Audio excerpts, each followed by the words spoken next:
It has hit American military assets in what it calls Operation True Promise 4. So guys, this is a war which is ongoing between USA, Iran, and Israel. So USA and Israel are working together to destroy Iranian regime. So this war is all about weakening this regime so that Israel can stay in power. I mean, in control of the Middle East region. So even Iran is also fighting a war of surviving. So for me personally, I don't know where this is leading, but this war is not going to be simple as the USA and Israel thought about it. According to the state-affiliated Tasnim news agency, the IRGC says a precision missile destroyed a radar system belonging to the Terminal High Altitude Area Defense, or THAAD, in Al Ruwais in the United Arab Emirates. No proof was cited. So even Iran is hitting some targets. So earlier I've heard that Iran have hit the American ship, you know, the Abraham Lincoln's ship. So this war is not going to be simple, but it is going to cause a chaos around the world.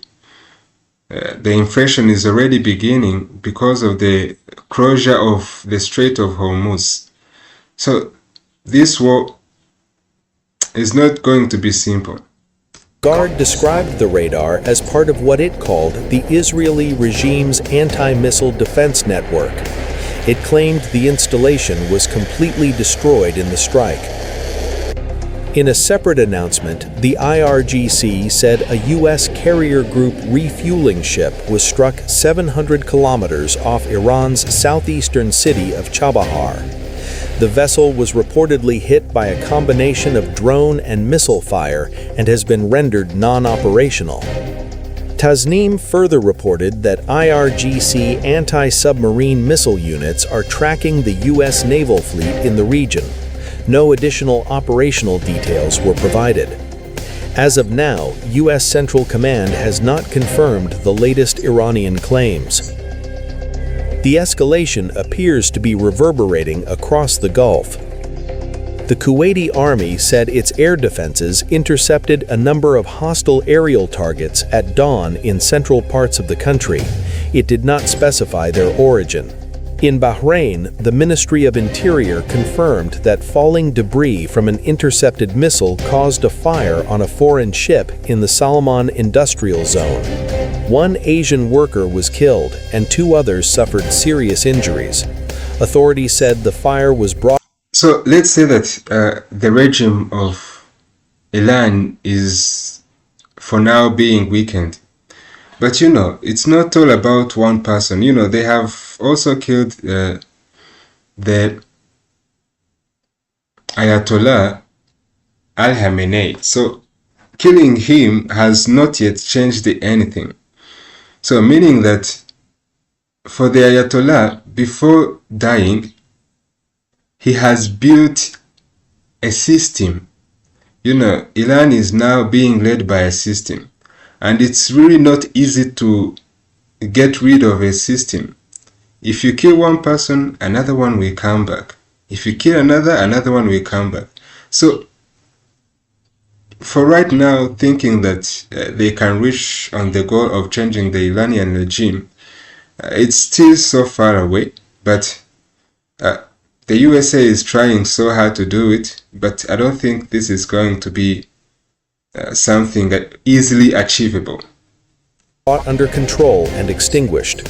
Tehran describes the campaign as retaliation for joint U.S.-Israeli strikes that killed Iran's supreme leader, Ayatollah Ali Khamenei, along with several senior officials and more than 100 civilians. The IRGC says it has launched multiple waves of attacks targeting U.S. and Israeli assets across the region, including bases in Kuwait, Iraq, and Saudi Arabia.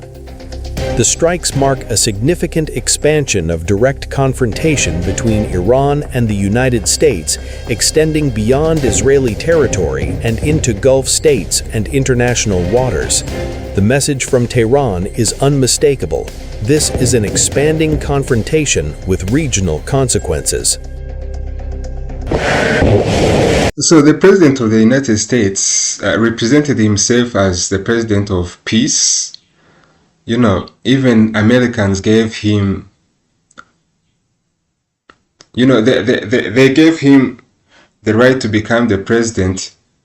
They elected him just because he represented himself as the President of Peace. He was always complaining that the wars that the presidents of the United States have caused abroad, they are very impactful wars, and they are not bringing something big to the American people. You know, in the United States of America, there are so many things which are not built. You know, the roads, the bridges. If you try to compare Beijing and the United States of America, you can find that they are still so far away behind the Chinese.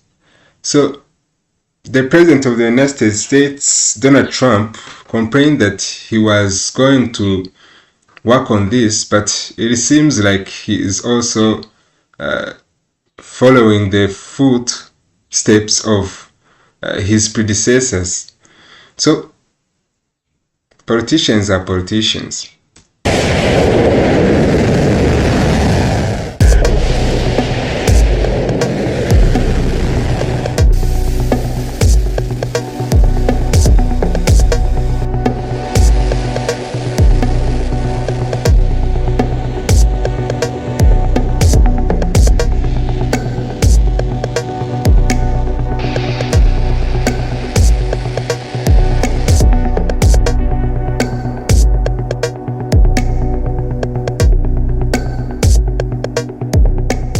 The Middle East is on the brink.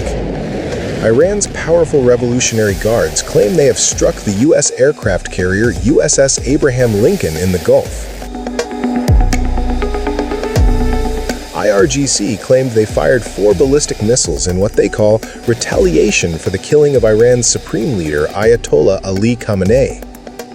In a defiant state. So the way this is becoming a regional war is that even Hezbollah has entered into this war. They have fired a number of missiles to Israel, and Israel is tracking back to Hezbollah. So maybe even the Houthis in Yemen may be planning to enter into this war. So I don't know where this is heading, but I think things are not going to turn easier for the United States of America.